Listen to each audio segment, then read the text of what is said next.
मेरे प्यारे दोस्तों, आप सभी को मेरा नमस्कार। मैं उम्मीद करता हूं कि आप ठीक होंगे, स्वस्थ होंगे, सुरक्षित होंगे। मैं फिर आज आप लोग के सामने उपस्थित हूं एक नए वीडियो के साथ। आज मैं मैथ का बेसिक मैथमेटिक्स आज मैं आप लोग के सामने लेकर के आया हूं। फंडामेंटल मैथमेटिक्स, जिसको बेसिक मैथमेटिक्स भी बोलते हैं, ठीक है ना। इस फंडामेंटल मैथमेटिक्स में मैं आज क्लास 10th का मैथ लेके आया हूँ, NCERT, ठीक है ना। जो NCERT की बुक होती है क्लास 10th का मैथ का, मैं वो लेकर के आया हूँ और उसके अंदर मैं चैप्टर पढ़ाऊँगा, चैप्टर 4 क्वाड्रेटिक इक्वेशन। तो आज पूरा क्वाड्रेटिक इक्वेशन पे हम डिस्कशन करेंगे। ये जो स्टूडेंट क्लास 10th में होंगे या क्लास 10th में वो जाने वाले होंगे, ये पूरा वीडियो उनके लिए काम आएगा। प्लस जो हायर मैथमेटिक्स के स्टूडेंट होंगे उनके लिए फंडामेंटल मैथ होगा। अब देखिए, क्वाड्रेटिक इक्वेशन का जो जनरल फॉर्म होता है या स्टैंडर्ड फॉर्म होता है, स्टैंडर्ड फॉर्म वो होता है ax² plus bx plus c equal to 0। ये स्टैंडर्ड फॉर्म है, इसको आप जनरल फॉर्म भी बोल सकते हैं। तो इसका स्टैंडर्ड फॉर्म या general form ax² plus bx plus c equal to 0 होता है, ठीक है ना। अब देखिएगा, यदि इज इक्वल टू का साइन है और उसमें left hand side right hand side, equal to का साइन है, लेफ्ट साइड भी है राइट साइड भी है, और जब इक्वल टू का साइन यूज हो रहा है तभी तो हम उसको इक्वेशन बोल रहे हैं। यदि मैं इक्वल टू ना लगाता, केवल ax² plus bx plus c यदि केवल लिखता और इक्वल टू 0 उसमें ना रखता तो क्वाड्रेटिक इक्वेशन ना होके क्वाड्रेटिक पॉलिनोमियल हो जाता। पॉलिनोमियल और इक्वेशन में कई लोग कंफ्यूज रहते हैं। यदि आप पॉलिनोमियल यदि लिखना चाह रहे हैं तो उसे आप सिंपल लिखना पड़ेगा, हायर वैल्यू फिर उससे कम वैल्यू फिर उससे कम वैल्यू, और लास्ट में आप चाहें तो कांस्टेंट उसमें हो सकता है, ठीक है ना। तो यदि आप पॉलिनोमियल यदि आप लिखना चाह रहे हैं तो पॉलिनोमियल में इक्वल और 0 नहीं रहेगा। पॉलिनोमियल में left hand side right hand side नहीं मिलता है, उसमें केवल एक सिंगल टर्म होता है जो कि अलजेब्रा के फॉर्म में लिखा रहता है, वो पॉलिनोमियल होता है। बट क्वाड्रेटिक इक्वेशन के लिए आपका जैसा पॉलिनोमियल लिखते हैं उसमें इक्वल और 0 कर देंगे तो ये आपका क्वाड्रेटिक इक्वेशन हो जाएगा। बट उसमें वेरिएबल का हाईएस्ट पावर कितना होना चाहिए? 2 होना चाहिए। यदि वेरिएबल का हाईएस्ट पावर 2 है तो आपका क्वाड्रेटिक इक्वेशन होगा। बट यदि वेरिएबल का हाईएस्ट पावर 2 ना होता तो क्वाड्रेटिक इक्वेशन ना होता। क्वाड्रेटिक इक्वेशन होने के लिए वेरिएबल का हाईएस्ट पावर 2 होना जरूरी है। यदि वेरिएबल का हाईएस्ट पावर 2 की जगह 1 का मतलब वहाँ कुछ लिखेंगे नहीं तो आपका क्वाड्रेटिक इक्वेशन ना होके वो आपका लीनियर इक्वेशन हो जाएगा। और यदि पावर 3 लिख देंगे तो क्यूबिक इक्वेशन हो जाएगा, पावर 4 लिख देंगे तो बाई क्वाड्रेटिक इक्वेशन हो जाएगा। और यदि आपको क्वाड्रेटिक इक्वेशन लिखने हैं तो उसमें वेरिएबल का हाईएस्ट पावर क्या होना चाहिए? 2 होना चाहिए, और इक्वेशन के लिए उसमें इक्वल होना चाहिए। इक्वल होगा तो left hand side right hand side ये दोनों चीज़ें आएंगी, ठीक है। आपको समझ में आया इतनी मेरी बात? अब देखिएगा, इस क्वाड्रेटिक इक्वेशन में मैंने क्या बोला कि वेरिएबल का हाईएस्ट पावर 2 होना चाहिए। इसका मतलब a0 is equal to 0, a0 is equal to 0। अब देखिए, ये a0 इज इक्वल टू क्यों 0 लिखा हुआ है? यदि a0 इज इक्वल टू यदि 0 है तो मतलब ये x² ऐसे का ऐसे बना रहेगा, क्योंकि a जो है x² का कॉफिशिएंट है। और यदि a को आप 0 कर देंगे तो 0 में x² का मल्टीप्लाई होकर 0 हो जाएगा, और जैसे ही 0 हो जाएगा ये क्वाड्रेटिक इक्वेशन फिर नहीं रहेगा। इसलिए यहाँ पे एक कंडीशन है, कभी भी a 0 के इक्वल नहीं होगा। और यदि a 0 के इक्वल हो गया तो क्वाड्रेटिक इक्वेशन नहीं रहेगा, वो लीनियर इक्वेशन में कन्वर्ट हो जाएगा, ठीक है ना। क्वाड्रेटिक इक्वेशन के लिए a इक्वल टू 0 ना होना चाहिए, ठीक है ना, 0 के बराबर नहीं होना चाहिए। ए को हम क्या बोलते हैं यहाँ पे? Coefficient of x²। ए क्या बोलेंगे? Coefficient of x²। बी को क्या बोलेंगे? Coefficient of x। और सी को क्या बोलेंगे? ओनली सिंगल कांस्टेंट, ठीक है।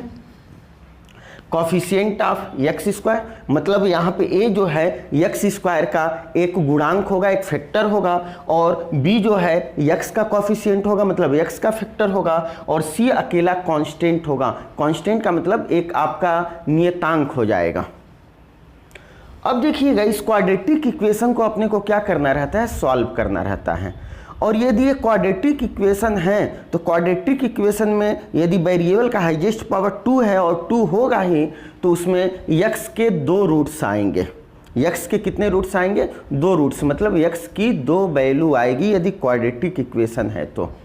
और यदि क्वाड्रेटिक पॉलिनोमियल होता, पॉलिनोमियल में वहाँ इक्वल का साइन ना होता और वहाँ पे लेफ्ट राइट ये दोनों टर्म ना होते, वहाँ पे सिंगल अलजेब्रा लिखा होता, तो वहाँ पर जो क्वाड्रेटिक पॉलिनोमियल होता वहाँ भी x की 2 वैल्यू आती, बट उस x की 2 वैल्यू को हम रूट्स नहीं बोलते, उनको हम जीरोज बोलते।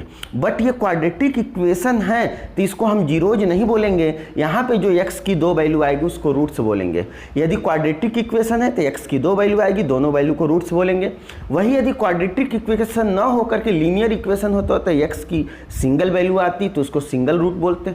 यदि ये क्यूबिक इक्वेशन होता, क्यूबिक इक्वेशन भी आता है, जब आप 11th-12th का मैथ, मैं आप लोग का उसका वीडियो लेके आऊँगा, 11th-12th मैथ का वीडियो लेके आऊँगा, तो उसमें मैं पूरा, उसमें बहुत जगह आएगा जहाँ क्यूबिक इक्वेशन आएगा, वहाँ पे उसके बारे में भी मैं बताऊँगा।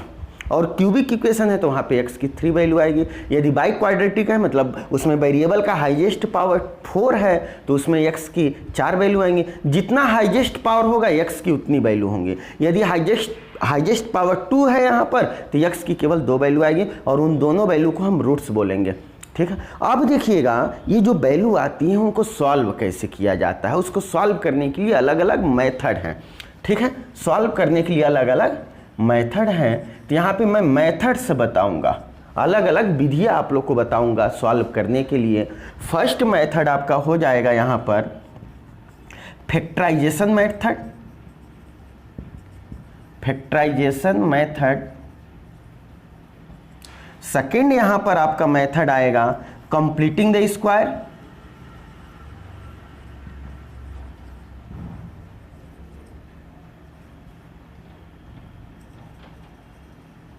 Completing the square. और जो लास्ट और थर्ड मेथड आएगा वो आएगा formula method.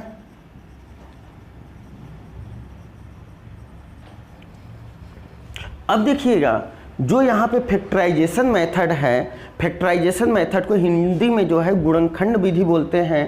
Completing the square, और जैसा नाम है इसमें कोई भी वैल्यू हो वो कंप्लीट स्क्वायर के फॉर्म में इसमें लाने पड़ते हैं। और जो ये फार्मूला मेथड है इसको श्रीधराचार्य का भी फार्मूला बोलते हैं।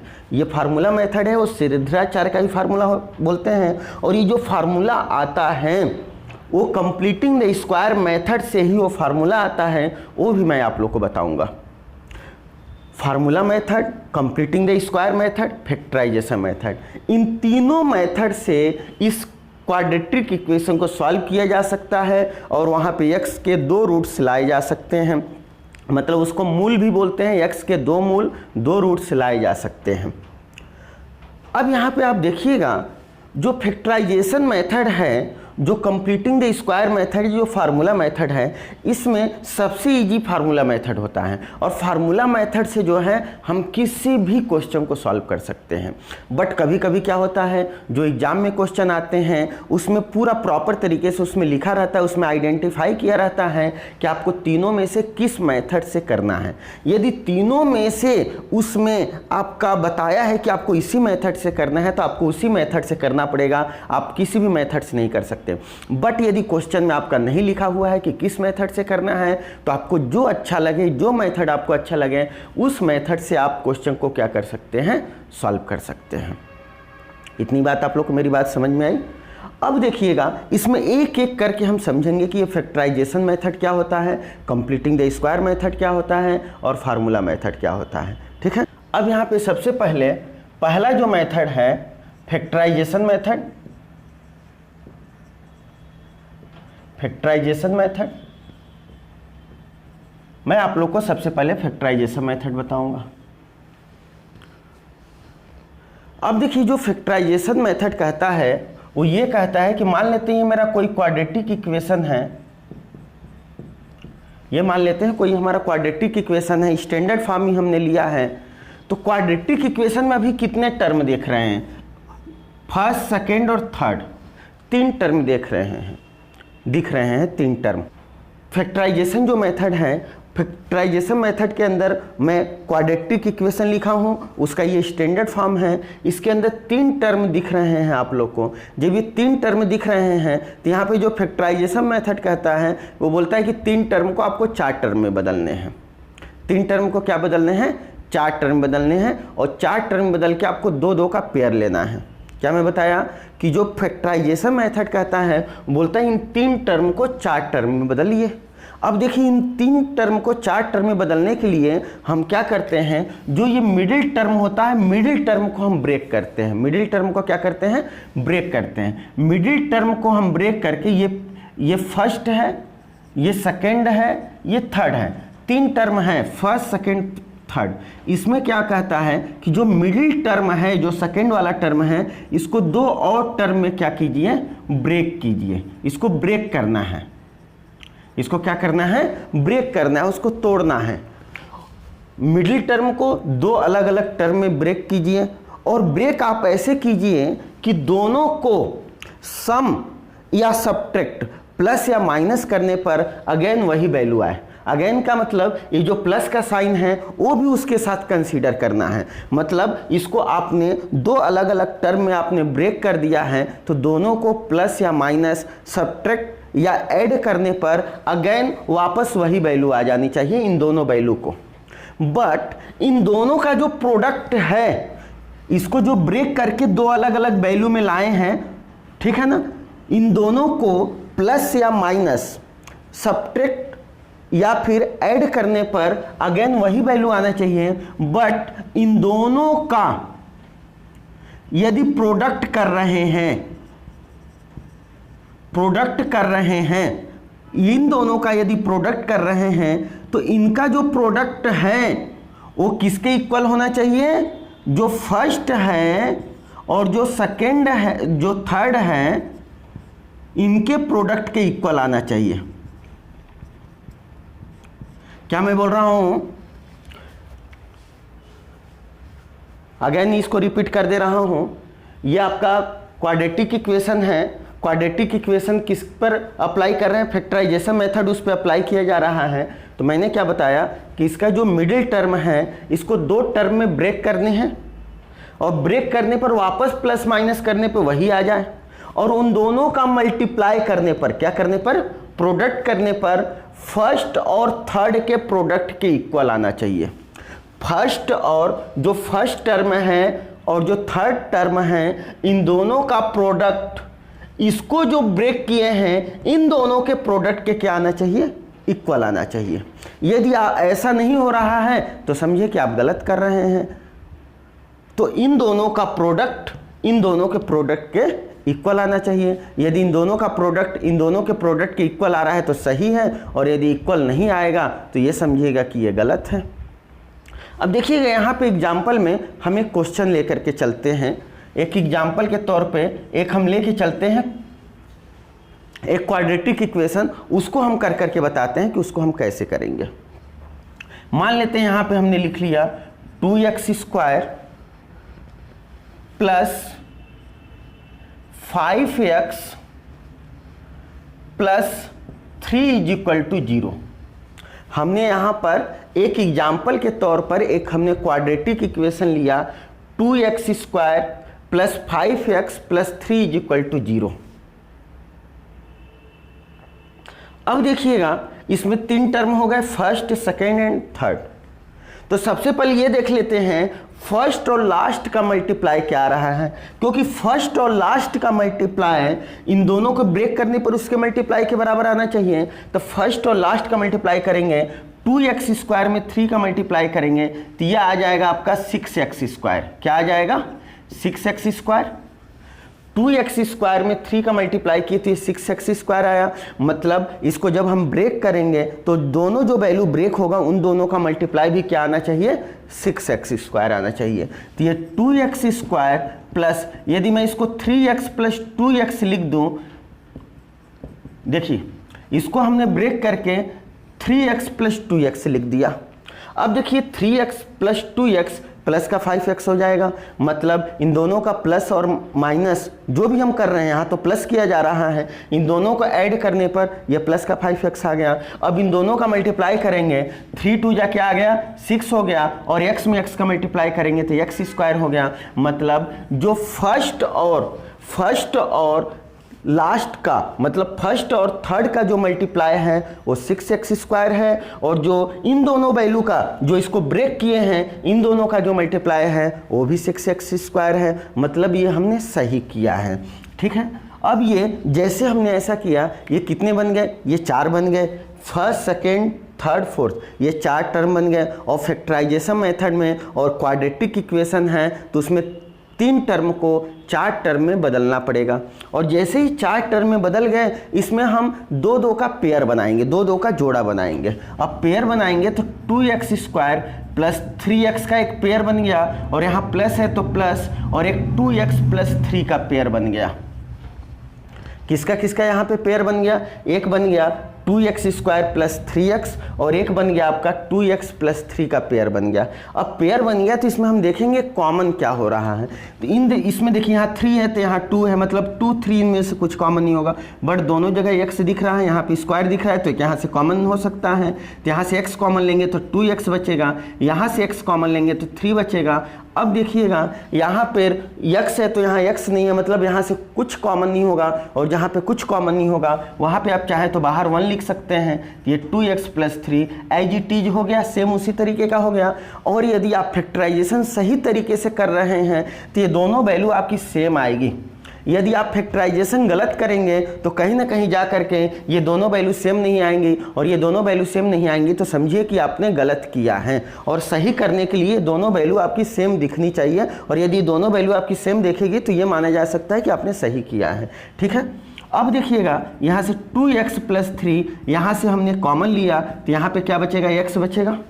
ये यहाँ से कॉमन लिए हैं तो ये x बचा, ये यहाँ से कॉमन लिए हैं तो 1 बचा, इसको यहाँ से बाहर कॉमन लिए तो ये x बचा, ये कॉमन लिए तो यहाँ 1 बचा। अब ये इस तरीके का टर्म आ गया, ये दोनों किस में आ गया, मल्टीप्लाई के फॉर्म में आ गया। ये वैल्यू उधर डिवाइड में जाएगा तो 2x प्लस 3 आपका 0 के इक्वल होगा, और ये डिवाइड में जाएगा तो x प्लस 1 0 के इक्वल। भाई इन दोनों का मल्टीप्लाई 0 के इक्वल यहाँ दिख रहा है, ये उधर डिवाइड में गया तो ये पूरी वैल्यू 0 के इक्वल हो गया, ये उधर डिवाइड में गया तो ये पूरी वैल्यू आपकी 0 के इक्वल हो गया। अब जैसे ही 0 के इक्वल हो गया तो यहाँ पर x इक्वल टू क्या हो जाएगा, -3/2, -3/2। भाई ये प्लस का 3 उधर गया तो माइनस का 3, ये 2 मल्टीप्लाई में था डिवाइड में गया तो यहाँ पे आ गया, और यहाँ पर x इक्वल टू क्या हो जाएगा, -1। तो यहाँ पे फाइनली जो है जो ये इक्वेशन था इसके 2 रूट्स कौन कौन से आ गए, एक आ गया आपका x इक्वल टू -3/2, और एक आ गया आपका x इक्वल टू -1। मतलब यहाँ पर x के 2 रूट आ गए। इन्हीं जो x की 2 वैल्यू आई हैं ये आपका क्या हो गया, x के 2 रूट हो गए। अब ये x के दोनों रूट ये बता रहे हैं इन दोनों में से कोई भी वैल्यू इस इक्वेशन में पुट कर देंगे। यदि x की जगह -3/2 पूरे x की जगह पुट कर देंगे तो उस पूरे की वैल्यू 0 के इक्वल आ जाएगी, या फिर x की जगह x की वैल्यू यदि -1 इसमें कहीं भी पुट कर देंगे तो ये भी आपका LHS RHS इक्वल हो जाएगा। ये दोनों रूट्स यही बताते हैं कि ये दोनों रूट से जो आ रहे हैं इनमें से कोई भी एक रूट से इक्वेशन में पुट कर देंगे, LHS और RHS लेफ्ट हैंड साइड और राइट हैंड साइड ये दोनों क्या हो जाएंगे, इक्वल हो जाएंगे। ये था फैक्टराइजेशन मेथड। अब इसके बाद हम सेकेंड मेथड जानेंगे, कंप्लीटिंग द स्क्वायर। बहुत ही इंपॉर्टेंट है, उसको ध्यान से देखिएगा। जो कंप्लीटिंग द स्क्वायर मेथड मैं बताऊंगा ये फर्स्ट नंबर में आपका फैक्टराइजेशन मेथड हो गया है, और सेकेंड में जो मैं बताऊंगा कंप्लीटिंग द स्क्वायर उसी से आपका फार्मूला आएगा। ठीक है, अब हम आ गए हैं सेकेंड नंबर पर, कंप्लीटिंग द स्क्वायर।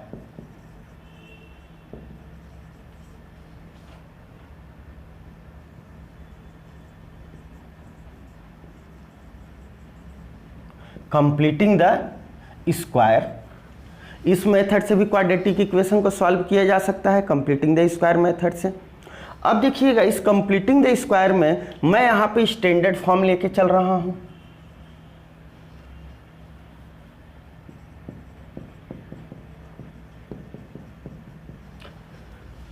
अब देखिएगा जो सेकेंड नंबर है, जो सेकेंड मेथड है कंप्लीटिंग द स्क्वायर, इसमें भी हम एक स्टैंडर्ड फॉर्म लेके चल रहे हैं।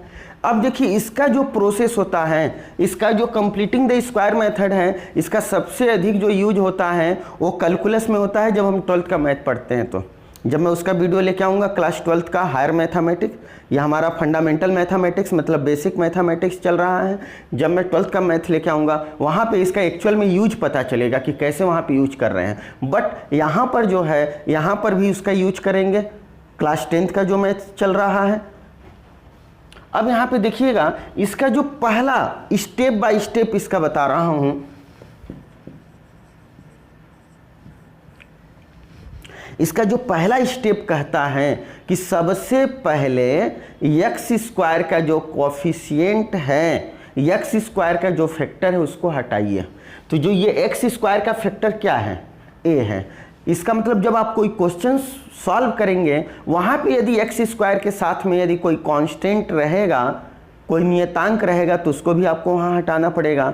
यदि एक्स स्क्वायर के साथ में यहाँ ए है, ए को हटाना है, तो ऐसा थोड़ी नहीं है कि हम ऐसे रब कर देंगे तो ये हट जाएगा। ऐसे मैथ में नहीं होता है कि जहाँ जिसको हटाना है उसको रब कर दो तो काम बन गया, ऐसा नहीं है। यहाँ पे एक बैलेंस का प्रोसेस चलता है, और बैलेंस के प्रोसेस के लिए हम क्या करेंगे, लेफ्ट हैंड साइड में भी ए का डिवाइड कर देंगे और राइट हैंड साइड में भी ए का डिवाइड कर देंगे। बैलेंस का प्रोसेस चलता है मैथ में। यदि एक तरफ हमने डिवाइड किया है एलएचएस में तो आरएचएस में भी डिवाइड करना पड़ेगा। जिसको हटाना है उसको डायरेक्ट हटा देने से काम नहीं होगा।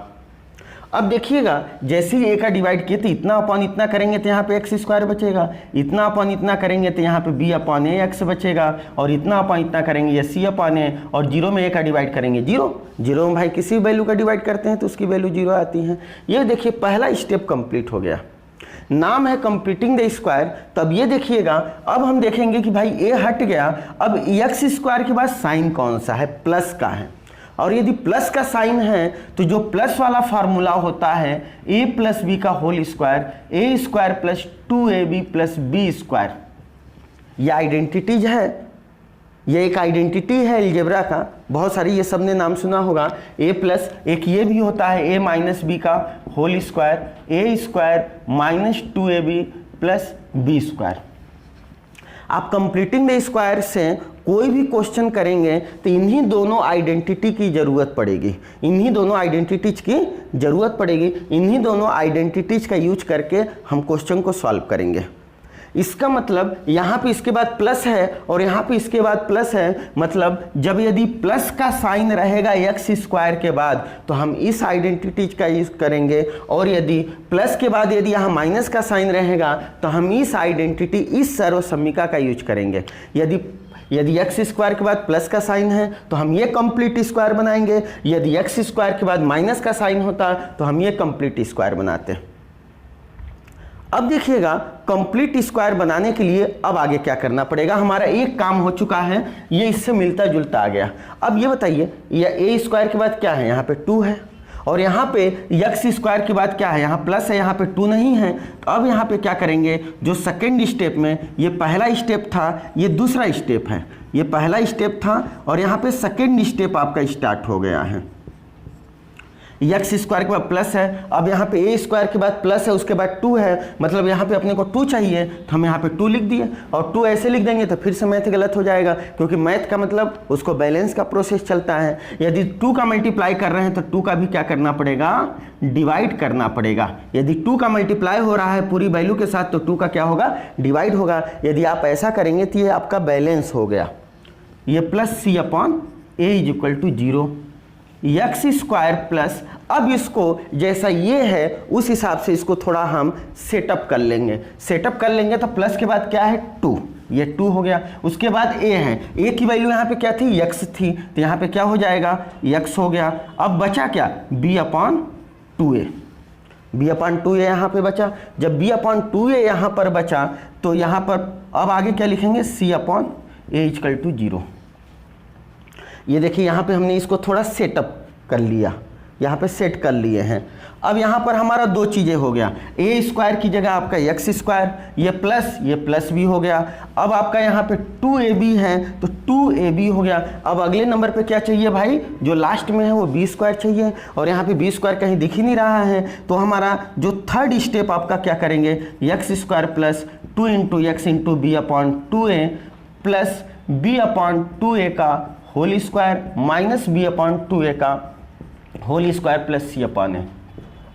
आप सोच रहे होंगे ये कैसे किए हैं भाई, हमें complete square a plus B का होल स्क्वायर मतलब कंप्लीट स्क्वायर बनाने के लिए अपने को अगले स्टेप में बी स्क्वायर की जरूरत थी। ए स्क्वायर प्लस 2ab ये काम हो गया था, अगला यहाँ पे बी स्क्वायर अपने को नहीं दिख रहा था, तो यहाँ पे ये तो पता चल गया था कि b की वैल्यू b अपॉन 2a है, तो हमने इसी का स्क्वायर लिख दिया। तो उसी को जितना हमने प्लस में लिखा उतना माइनस में, क्योंकि यहाँ भी अपने को बैलेंस करने की जरूरत पड़ रही है, तो हमने ये अपने से प्लस में लिखा है, तो भाई उसके बगल में माइनस का लिखेंगे, तभी तो ये दोनों कैंसिल होकर के वापस ऊपर वाली वैल्यू आएगी। मतलब मैथ में बैलेंस का प्रोसेस अपने को लेके चलना पड़ता है। एक यहाँ पे हमने बैलेंस किया, एक हमने यहाँ पे बैलेंस किया, एक हमने यहाँ पे बैलेंस किया, एक हमने यहाँ पे बैलेंस किया, एक यहाँ पर और यहाँ पर। अब यहाँ पर अपने को दिख रहा है कि यहाँ से यहाँ तक, यहाँ से यहाँ तक जो है ये वैल्यू जो है अपने को कंप्लीट स्क्वायर दिख रहा है। ये पूरा अपने को क्या दिख रहा है, complete square. A square plus 2ab plus b square, a square plus 2ab plus b square, इस तरीके का अपने को दिख रहा है। अब यहाँ पे देखिएगा x plus B upon 2a का होल स्क्वायर हमने लिख दिया। ये कैसे आया, x plus B upon 2a का होल स्क्वायर। अब यहाँ पर इस पूरी वैल्यू को इस वैल्यू से आप कंपेयर कीजिए, कंपेयर करेंगे तो ये पूरा वैल्यू इससे मिलता जुलता होगा। a की जगह यहाँ पे x दिख रहा है और b की जगह यहाँ पे b अपॉन 2a दिख रहा है। जब हमने उससे कंपेयर किया तो ये किसके इक्वल है, ये, तो हमने इस पूरे की जगह लिख दिया ये। अब ये दोनों बचा, अब ये दोनों को हम क्या करेंगे, यहाँ पे माइनस साइन है तो हमने माइनस साइन ले लिया। ये b अपॉन 2a का होल स्क्वायर है तो ये b स्क्वायर अपॉन 4a का स्क्वायर आ जाएगा। भाई b का स्क्वायर करेंगे b स्क्वायर और 2a का स्क्वायर करेंगे तो 4a का square plus c upon a is equal to 0। अब हम क्या करेंगे, इन दोनों वैल्यू को इक्वल के उधर लेकर के जाएंगे। अब ये दोनों वैल्यू को हम क्या करेंगे, इक्वल के उधर लेकर के जाएंगे। अब यहाँ पे देखिएगा मैं यहाँ पे लेकर के जा रहा हूँ, ये हो गया x plus B upon 2a का होल स्क्वायर। जब ये दोनों वैल्यू इक्वल के उधर गया तो ये हो जाएगा b square upon 4a square minus का c अपॉन a। देखिए इसके बाद जो है ये, इसके बाद जो है मैं ये आगे बता रहा हूँ यहाँ पर, इसके बाद मैं यहाँ पर बता रहा हूँ आगे। ये देखिए ये पूरी वैल्यू ये हो गई, ये माइनस की वैल्यू इक्वल के इधर आई तो प्लस की हो गई, ये प्लस की वैल्यू इक्वल के इधर आई तो माइनस की हो गई। जब वैल्यू आपका ट्रांसफर होता है तो साइन चेंज हो जाता है। अब इन दोनों का एलसीएम लेंगे तो 4a का स्क्वायर आएगा, एलसीएम आपको आता होगा। अब इसका डिवाइड कर देंगे तो यहाँ b स्क्वायर बचेगा, माइनस इसका डिवाइड करेंगे 4a बचेगा, इसका मल्टीप्लाई करेंगे तो 4ac आपका आ गया। x plus B upon 2a का ये whole square, x plus B upon 2a equal to, अब ये स्क्वायर है, स्क्वायर को हम ट्रांसफर करेंगे तो आपका रूट में बदलेगा, रूट में बदलेगा तो यहाँ पे प्लस माइनस का साइन आ जाएगा, b square minus 4ac upon 4a का square, x plus B upon 2a equal to plus minus. अब देखिए ये पूरी वैल्यू तो रूट से बाहर नहीं आएगी तो इसको रूट में एज इट इज लिख लेंगे, b square minus 4ac, but नीचे वाली वैल्यू रूट के बाहर आ जाएगी, 4 का रूट 2 होगा, a स्क्वायर का रूट करेंगे तो a हो जाएगा। x इक्वल टू, ये प्लस की वैल्यू उधर लेके जाएंगे तो माइनस का हो जाएगा, माइनस का 2 upon a plus minus under root b square minus 4ac upon 2a। अब यहाँ पर x इज इक्वल टू, इन दोनों का एलसीएम लेंगे तो ये हो जाएगा 2a। अब जब एलसीएम लिए हैं तो ऊपर की वैल्यू क्या हो जाएगी, सेम हो जाएगी, सेम हो जाएगी तो यहाँ पे हो जाएगा माइनस का b plus minus under root b square minus 4ac, b square minus 4ac। अब देखिएगा कंप्लीटिंग द स्क्वायर से आपका ये आया है, कंप्लीटिंग द स्क्वायर से आपका क्या आया है, ये आया है। कंप्लीटिंग द स्क्वायर से क्या आ गया, x is equal to minus का b plus minus under root b square minus 4ac upon 2a। Actual में ये जो आया है यही आपका क्या है, फॉर्मूला है। तो आपसे कोई पूछेगा कि जो क्वाड्रेटिक इक्वेशन में जो श्रीधराचार्य का जो फार्मूला आता है वो फार्मूला कहाँ से आता है, तो आप तुरंत बता सकते हैं कि वो फार्मूला किससे आता है, कंप्लीटिंग द स्क्वायर मेथड से आता है। जब कंप्लीटिंग द स्क्वायर से हम करते हैं, देखिए यहाँ तक गए हैं, इसके बाद हमने यहाँ से किया है, जब कंप्लीटिंग द स्क्वायर मेथड से हम करते हैं तो वहाँ पे ये श्रीधराचार्य का फार्मूला आता है। अब देखिएगा, जब इस पूरे, जैसे हमने यहाँ से स्टार्टिंग किया है, यहाँ से स्टार्ट कर करके हम यहाँ पे आंसर ला देंगे तो यह आपका कंप्लीटिंग द स्क्वायर हो जाएगा मेथड। और जब हम इस फार्मूले का डायरेक्ट यूज करके क्वेश्चन को सॉल्व करेंगे तो आपका फार्मूला मेथड हो जाएगा। जब इस फार्मूले को हम डायरेक्ट यूज करके क्वेश्चन को सॉल्व करेंगे तो आपका फार्मूला मेथड हो जाएगा। और जो ये पूरा स्टेप को फॉलो करेंगे, यहाँ से ऐसे आएंगे, इसके बाद हम यहाँ से पूरा यहाँ तक पहुँचेंगे, जब ये पूरा स्टेप, ये पूरा प्रोसेस को फॉलो करेंगे और उसके हिसाब से क्वेश्चन को सॉल्व करेंगे तो आपका कंप्लीटिंग द स्क्वायर होगा। डायरेक्ट इस फार्मूले के यूज करेंगे कि आपका फार्मूला मेथड हो जाएगा। थर्ड नंबर में हम क्या करेंगे, यहां पर अब फार्मूला मेथड, फार्मूला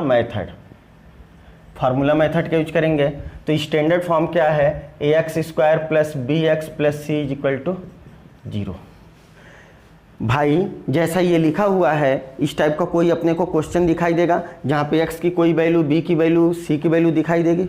मैंने क्या बताया, यहाँ पे a की वैल्यू कभी भी 0 नहीं होगा, b की वैल्यू 0 हो सकता है, c की वैल्यू भी 0 हो सकता है, नहीं भी हो सकता है, बट a की value always not is equal to 0, कभी भी 0 के इक्वल नहीं आएगा। अब यहाँ पे देखिएगा अपना फार्मूला मेथड क्या है, x is equal to minus b plus minus under root b square minus 4ac upon 2a। ये कहाँ से आया था, कंप्लीटिंग द स्क्वायर से। सबसे पहले हम इसको अलग अलग करते हैं, अलग अलग करके हम क्या लिखते हैं, एक बार हम पॉजिटिव साइन के साथ लिखते हैं।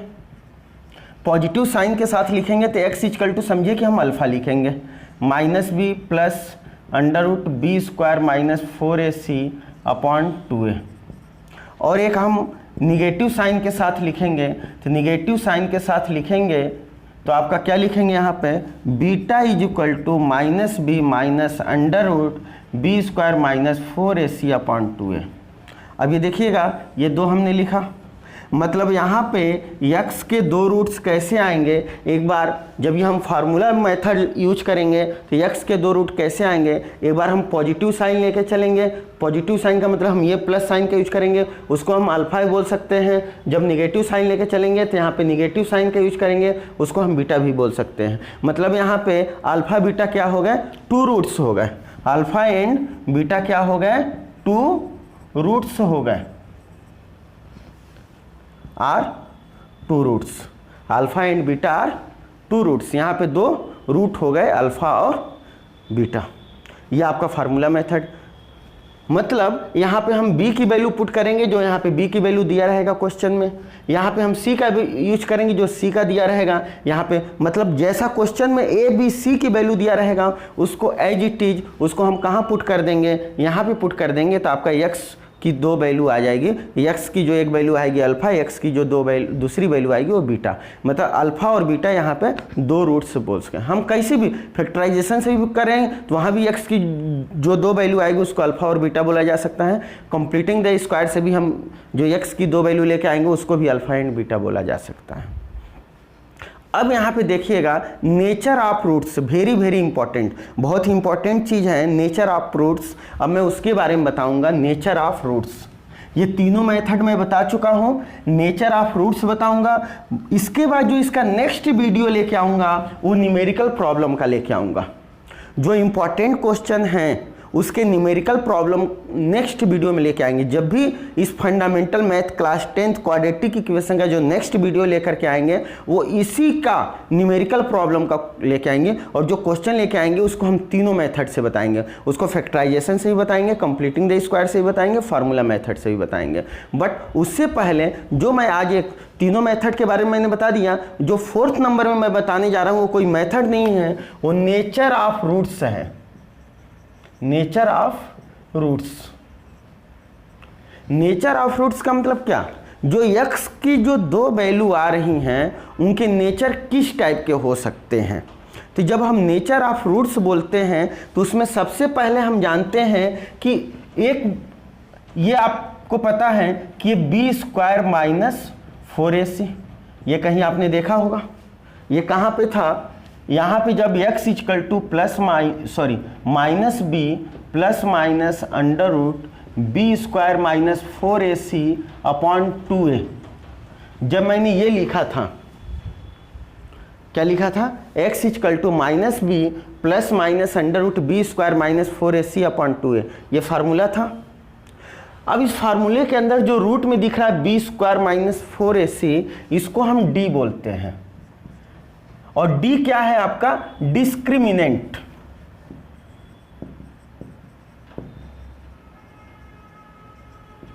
डिस्क्रिमिनेंट है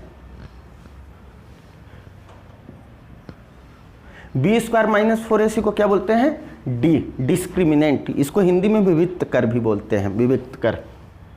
अब ये जो d है, d की value B square minus 4ac, ये वैल्यू आपको रूट के अंदर क्यों दिखाई दे रही है, इसी से तो अपने को पता चलेगा नेचर ऑफ रूट्स क्या होंगे।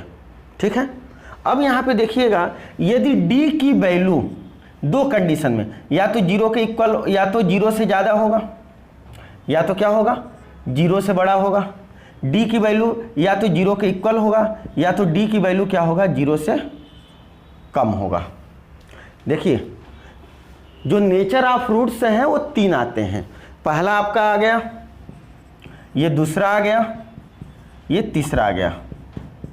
ये फर्स्ट हो गया नेचर ऑफ रूट्स, ये सेकंड हो गया, ये थर्ड हो गया। पहला क्या बता रहा है, d की वैल्यू या तो 0 से बड़ा होगा, 0 से बड़ा का मतलब पॉजिटिव होगा, d की वैल्यू या तो 0 होगा, d की वैल्यू या तो 0 से कम होगा। यदि d की वैल्यू 0 से ज़्यादा है तो किसी न किसी हाल में वो रूट के बाहर भी आ सकता है या रूट में भी हो सकता है, बट वो अंदर की वैल्यू 0 नहीं आएगी कभी। मतलब ये वैल्यू यहाँ पे अपने को पॉजिटिव वैल्यू मिलेगा।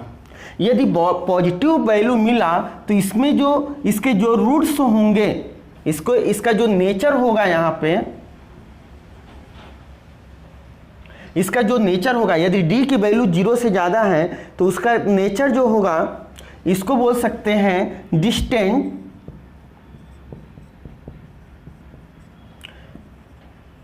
Real roots. इसका मतलब दो अलग अलग रियल रूट्स होंगे, दो अलग अलग क्या होंगे, रियल रूट्स होंगे। डिस्टेंट रियल रूट्स, दो अलग अलग क्या आएंगे आपके, रियल रूट्स आएंगे। मतलब यहाँ पे x की दोनों वैल्यू अलग अलग आएगी। यदि d की वैल्यू 0 हो गई, यदि ये बताइए यहाँ पर ये वैल्यू यदि आपका 0 हो गया, मतलब ये पूरा आपका खत्म हो गया, केवल क्या बचेगा, माइनस का b अपॉन 2 है। मतलब ये भाई रूट के अंदर की वैल्यू खत्म हो गई तो पूरा खत्म हो गया ना, रूट भी खत्म, आपका केवल क्या बचा, माइनस का b अपॉन 2। मतलब यदि ऐसा आएगा तो यहाँ पे आएगा रियल एंड इक्वल रूट्स। मतलब यहाँ पे एक ही रूट्स आएंगे, उसी को 2 बार अपने को मानना पड़ेगा, रियल एंड इक्वल। बट यदि d की वैल्यू 0 से कम आ रही है, मतलब d की वैल्यू निगेटिव, मतलब b स्क्वायर माइनस 4a की वैल्यू, यदि b स्क्वायर माइनस 4ac की वैल्यू यदि माइनस में आ रहा है, तो माइनस में आ रहा है तो ये क्या हो जाएगा, नॉट रियल। नॉट रियल का मतलब यदि आप 10th क्लास में हैं तो इसको बोलेंगे नॉट एग्जिस्ट, मतलब ये एग्जिस्ट नहीं कर रहा है। मतलब यदि d की वैल्यू निगेटिव आ रहा है रूट के अंदर तो उसको हम क्या करेंगे, उसको हम सॉल्व नहीं करेंगे, वो ऐसे को ऐसे ही क्या हो जाएगा, छूट जाएगा, उसको सॉल्व नहीं किया जाएगा। बट यदि d की वैल्यू 0 के इक्वल आ रहा है तो 2 रूट आएंगे, दोनों इक्वल होंगे। यदि d की वैल्यू 0 से बड़ा आ रहा है तो डिस्टेंट रियल रूट, मतलब अलग अलग 2 रियल रूट्स होंगे। लेकिन अब देखिएगा होता क्या है, जब हम 11 का मैथमेटिक्स पढ़ते हैं उसमें एक एनसीईआरटी में एक चैप्टर है कॉम्प्लेक्स नंबर। जब हम कॉम्प्लेक्स नंबर पढ़ते हैं वहाँ पे ये सॉल्व होता है। जब मैं उसका वीडियो लेके आऊँगा कॉम्प्लेक्स नंबर का, क्लास 11 का जो हायर मैथमेटिक्स है उसका वीडियो लेके आऊँगा, तो ये भी सॉल्व होगा। यदि ये तो आप फंडामेंटल 10th का मैथ पढ़ रहे हैं तो यहाँ पे ये हो रहा है कि नॉट एग्जिस्ट, मतलब ये सॉल्व नहीं हो रहा है। बट यही यदि 11 का मैथ होता, कॉम्प्लेक्स नंबर पढ़ते हैं तो ये ऐसे न छूटता, वहाँ भी उसको सॉल्व करते। यदि रूट के अंदर माइनस आता वो भी उसका सॉल्यूशन आता वहाँ पर। बट ये 10th में है तो नहीं आएगा सॉल्यूशन। अब वहां पर जब आएगा तो मैं वहां उसका वीडियो बनाऊंगा तो उसके बारे में बताऊंगा। बट इसको सॉल्व किया जा सकता है, बट 10th क्लास के मैथ में इसको सॉल्व नहीं किया जा सकता है फंडामेंटल में। जब हायर मैथमेटिक्स क्लास 11 का रहेगा तो वहां पे ये नॉट रियल तो रहेगा, बट वहां पे x की वैल्यू आएगी। यहाँ पे मैंने क्या क्या बता दिया आज की क्लास में। आज की क्लास में हमने बता दिया तीनों method, factorisation method, completing the square, formula method, और एक हमने लास्ट सबसे इंपॉर्टेंट, वेरी इंपॉर्टेंट, हमने नेचर ऑफ रूट्स बताया। नेचर ऑफ रूट्स में हमने 3 बताया। डी की वैल्यू ग्रेटर देन 0, मतलब डी की वैल्यू 0 से बड़ा होगा, डी की वैल्यू 0 के इक्वल होगा, या डी की वैल्यू 0 से कम होगा। डी की वैल्यू 0 से बड़ा होगा तो वहाँ पे रियल एंड नॉट इक्वल, मतलब अलग अलग डिस्टेंट रूट आएंगे। और यदि डी की वैल्यू 0 के इक्वल होगा तो वहाँ पे रियल एंड इक्वल आएगा, और यदि डी की वैल्यू 0 से कम हुआ तो वहाँ पे नॉट रियल आएगा, नॉट एग्जिस्ट। यदि क्लास 10th के मैथ पढ़ रहे हैं तो 11 का पढ़ेंगे तो उसको भी सॉल्व कर सकते हैं। आज के क्लास में बस इतना ही। आपको वीडियो अच्छी लगी हो तो लाइक करें, शेयर करें, सब्सक्राइब करें। धन्यवाद।